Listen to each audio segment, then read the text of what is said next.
pagi, salam sejahtera semuanya. Assalamualaikum warahmatullahi wabarakatuh. Selamat pagi. Hari ini kita akan membahas tentang kesiapan pengelasan yang mana yang minggu yang lalu telah kita bahas tentang teknologi pengelasan. Dan sekarang kita harus mencoba membahas tentang persiapan pengelasan. Nah, apa yang harus dipersiapkan pengelasan? Ada beberapa yang harus dipersiapkan, yaitu satu, melakukan persiapan pekerjaan pengelasan, yaitu kita harus tahu dengan gambar teknik. Jadi di sini kita harus bisa mengidentifikasikan gambar teknik atau gambar kerja dari proses pengelasan. Kemudian tools dan alat bantu yang dibutuhkan dalam setiap pengelasan. Jadi desainnya, siapnya apa-apa yang harus kita butuhkan, alat apa dan alat bantu yang kita butuhkan. Kemudian tempat penyimpanan tools, alat bantu dan general assembling, drawing yang telah kita identifikasikan tersebut. Kemudian schedule produksi yang diidentifikasikan. Kemudian prosedur penandaan barang perlu kita identifikasikan juga. Dan tak lupa semua kegiatan itu harus sesuai dengan prosedur yang diharapkan, terutama untuk proses K3-nya. Ya, kenapa K3 ini perlu? Karena di sini adalah pekerjaan yang merupakan banyak sekali risiko-risiko bahaya yang akan terjadi. Kedua, memastikan barang yang tidak digunakan dipindahkan pada tempatnya. Jadi barang yang tidak terpakai kita pindahkan sesuai dengan prosedur yang ada. Kemudian material yang terpakai atau dapat digunakan kembali kita kumpulkan, kita sortir dan kita pelihara atau kita maintain sesuai dengan prosedur. Ketiga, kita harus menyusun barang dan mesin di tempat kerjanya sesuai dengan tata letak yang ada di tempat kita. Ya, mesin-mesin ditata sesuai dengan kebutuhan pekerjaan. Jadi di sini kalau pekerjaan kita itu ada penggerindaan, ya, untuk menggerinda hasil dari pengelasan, maka mesin gerinda kita dari tangan kita harus ada. Ya, jadinya kita menyesuaikan tata letaknya, disesuaikan supaya tidak mengganggu satu sama lainnya. Barang-barang yang masih terpakai disusun sesuai dengan prosedur, ya. Nah, disusun, dirapikan agar tidak menjadi halangan saat kita bekerja dalam proses pengelasan. Barang-barang di tempat kerja dipastikan memiliki label identitas dengan jelas sebagai penanda barang. Kenapa? Ya, di sini kita tahu bahwa barang-barang tersebut ada namanya, ada labelnya, ada identitasnya, sehingga kita tahu di mana letak barang-barang tersebut nantinya. Dan peralatan safety jalur evakuasi dipastikan bebas dari hambatan. Kenapa? Ini dalam kaitannya K3. Jalur evakuasi jangan sampai ada benda-benda yang menghalangi kita saat terjadi bahaya. Ya, jadi itu kita pastikan. Nah, ini gambar kerja pengelasan. Kita harus tahu cara membaca gambar, ya, pandangan depan, pandangan samping, kemudian ini simbol-simbol yang daerah yang akan kita lakukan pengelasan, ya. Di sini ada beberapa simbol yang harus kita perhatikan, seperti nanti pengelasan cekung, pengelasan datar, segitiga, pengelasan seluruh atau pengelasan sebagian dengan jarak-jarak tertentu. Nah, dalam membaca simbol pengelasan sebenarnya sudah dipelajari waktu kita di gambar teknik ya, yang sesuai dengan standar ISO. Nah, dalam hal ini untuk pengelasan itu ada standar yang harus kita perhatikan dalam memberikan simbol, yaitu standar yang dikeluarkan oleh AWS, American Welding Society, nomor A2.4, ya. Jadi di sini simbol yang digunakan dalam bidang las pada lembaran instruksi dikenal sebagai blueprintnya. Jadi blueprintnya kalau di sini kalau kita sudah menggunakan AutoCAD ya kita cetak, kita sudah tahu. Nah, kenapa simbol-simbol pengelasan ini perlu kita ketahui bahwa nantinya kita sebagai insinyur ahli mesin bidang pengelasan bisa menjelaskan terhadap juru las atau tukang las atau pengawas pekerjaan tentang semua informasi penting mengenai pengelasan yang akan dilakukan. Nah, seperti gambar di samping, gambar 015 kode pengelasan di sini, bahwa yang di belakang kalau terlihat di sini kursor saya, ya, yang di belakang ini adalah proses yang kita lakukan, proses pengelasan yang kita lakukan.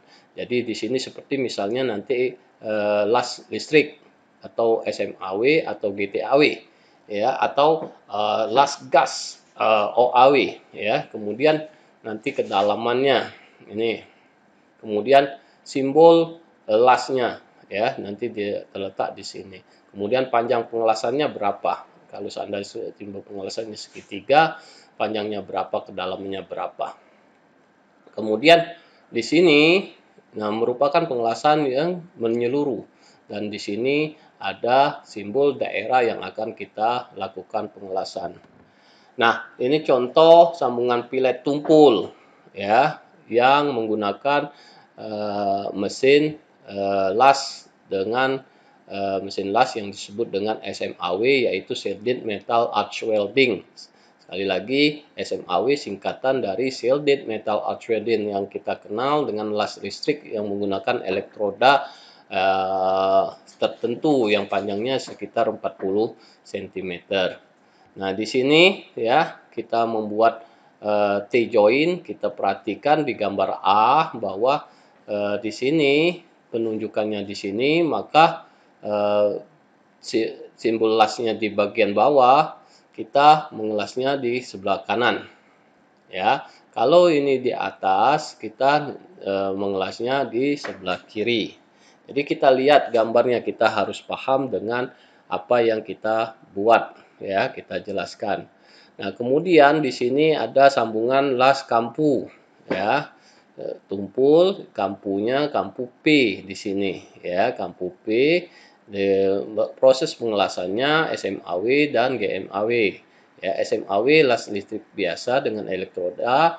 Di sini gas GMAW adalah gas metal arch welding, las listrik menggunakan kawat las dengan panjang tertentu, panjangnya sekitar bisa memakai rolan, ya, dan juga kita memberikan untuk penutup dari hasil pengelasan itu menggunakan gas. Jadi di sini kita lihat bahwa root bagian bawah di sini dilas menggunakan SMAW, sedangkan isinya pilar dan cappingnya itu kita menggunakan las GMAW, ya. Jadi itu ada dua proses pengelasan yang kita lakukan. Contoh lain, ya, seperti gambar di atas ini adalah datar atau mitri. Kemudian yang ke bawah ada simbolnya, ini datar tadi, dan ini ya konkav. Ya, konkav itu cekung, ya, cekung, mencekung. Kemudian yang di bawahnya adalah konveks, cembung, ya, kelihatan di sini cembungnya.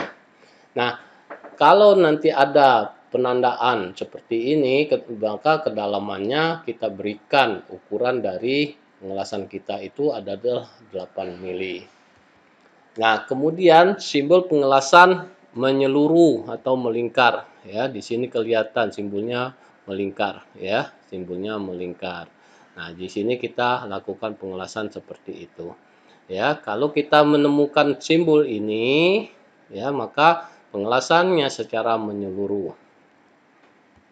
Nah, kemudian ini ada sambungan simbol last butt join dan grouping. Di sini ada beberapa simbol kampu P seperti ini, ya. Kampu U seperti huruf U, ya. Di sini kelihatan kampu U. Nah, kemudian kampu I, ya, kelihatan. Nah, di sini kalau kita lihat, ya, ada daerah yang harus kita lakukan pengelasan. dan penetrasi dari lasan kita tersebut. Dan kampu Y, simbol kampu Y sama ya, separuh ya dari sampul U ya, simbolnya seperti ini. Dan ketinggiannya kita lihat ya, kedalaman dari pengelasan kita. Nah, peralatan welding ya dan alat bantunya ya. Las itu ada tiga macam pesawatnya ya, arus AC, arus DC, dan arus bolak-balik dengan yang bisa dirubah AC maupun DC. Nah, kemudian peralatan las GMAW dan FCAW ya. FCAW plug core arch welding ya. Jadi di sini bisa terlihat ya, kita menggunakan kawat elektroda consumable yang kita masukkan ke dalam torchnya. Ada kumparan besar yang dapat menahan ratusan meter kawat ya. Jadi di sini kawatnya bisa continue panjang dibandingkan dengan SMAW, hanya sekitar 40 cm ya, habis maka kita harus diganti lagi dan kita lakukan penyambungan pengelasan. Nah, ini alat bantu ya, alat bantu yang pokok ya, ini untuk keselamatan kerja kita juga, dan ini alat bantu dari pekerjaan. Kalau untuk membersihkan truk ya, kita menggunakan kawat ini dan juga pahat, dan martil ini kita lakukan, atau kita melakukan kikir dan kita melakukan pembuatan center point ya. Nah, seperti yang dikatakan tadi, ada peralatan untuk K3.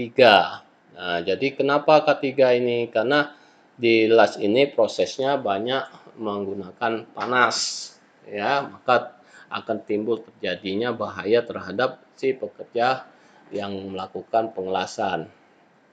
Nah, untuk itu peralatan yang ada terutama goggle ya, goggle atau helm las itu untuk melindungi mata kita dari pancaran sinar yang dikeluarkan akibat dari proses pengelasan.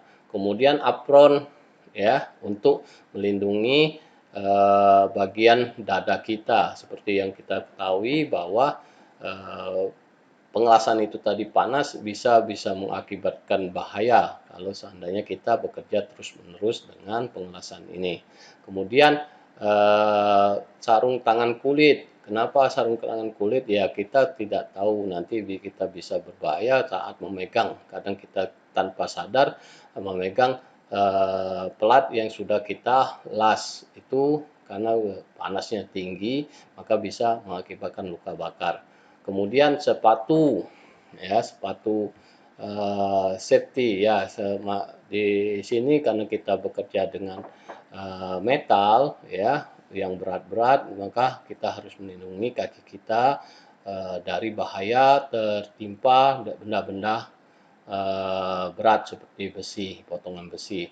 Kemudian masker, kita lindungi diri kita kalau pekerjaan kita di ruangan tertutup ya, untuk melindungi kita dari bahaya gas yang dikeluarkan akibat dari pengelasan. Nah, itulah kenapa di sini K3 dalam persiapannya perlu kita perhatikan.